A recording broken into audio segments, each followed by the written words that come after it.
개인회생을 한다고 해서 휴대폰을 못 쓰는 건 당연히 아니에요. 휴대폰 요금만 잘 내시면 사용하는 데는 아무 문제가 없어요. 하지만 개인회생을 하시는 분들의 이제 상황이 제각각 다 다르기 때문에 어느 정도 개인차는 좀 있습니다.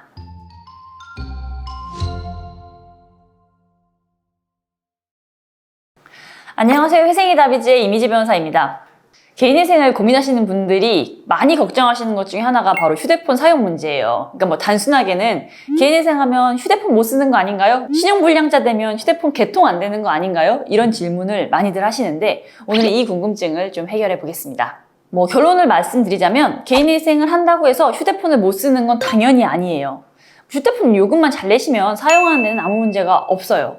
하지만 개인회생을 하시는 분들의 이제 상황이 제각각 다 다르기 때문에 어느 정도 개인차는 좀 있습니다. 자, 크게 나눠서 개인회생 신청하시는 분들 중에 휴대폰 요금이 연체된 분들과 휴대폰 요금은 연체가 안 된 분들이 있겠죠. 그러면 휴대폰 요금 연체가 안 된 분들부터 살펴보면요. 이 경우엔 당연히 별다른 문제 없이 계속 휴대폰을 사용하실 수 있죠. 기존에 쓰시던 번호 그대로 유지하시면서 개인회생을 진행하시면 됩니다.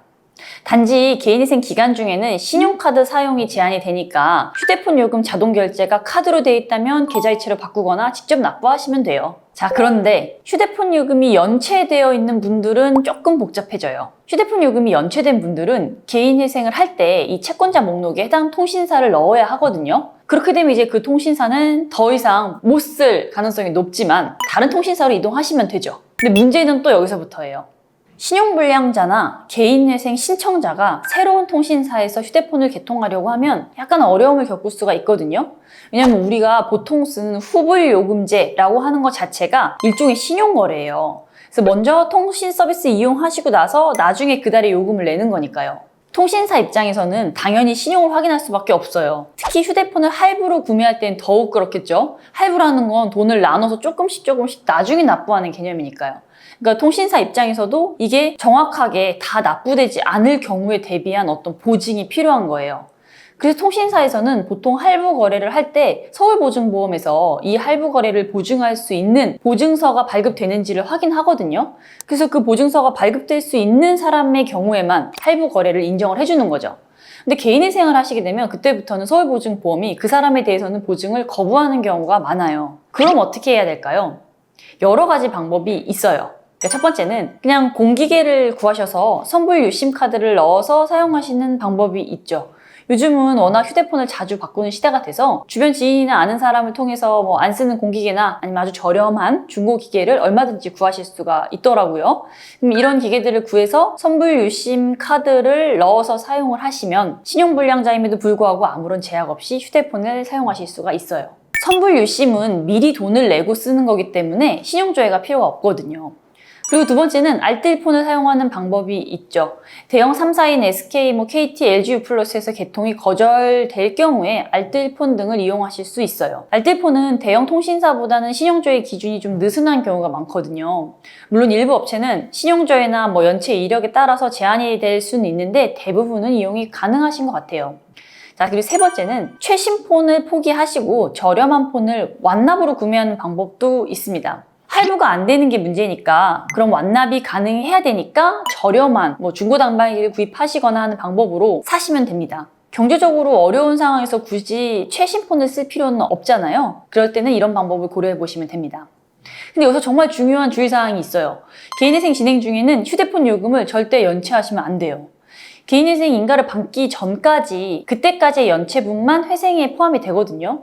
근데 개인회생 인가 이후에 새로 발생한 통신요금의 연체는 회생에 포함이 되지가 않기 때문에 반드시 정상적으로 납부를 잘 하셔야 돼요. 만약에 개인회생 중간에 통신요금이 연체되면은 아시자마자 바로 통신사와 협의를 하고 필요하면 법원에 보고를 해서 추가 조치를 좀 받아야 합니다. 개인회생 기간 중에 연체가 누적되면 신용불량자로 재등재되고 서비스 제한 같은 추가 불이익들이 발생할 수가 있어요. 또 한 가지 알아주실 점은 개인회생 끝내고 면책을 받으셨다고 해서 바로 할부 개통이 가능해지는 건 아니라는 거예요.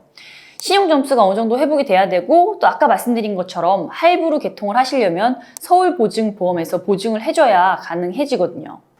그래서 개인위생 완료 후에도 한동안은 선불폰이나 알뜰폰을 이용하셔야 할 수도 있어요. 하지만 꾸준히 신용을 관리하시면 점차 일반적인 후불요금제도 이용하실 수가 있게 됩니다.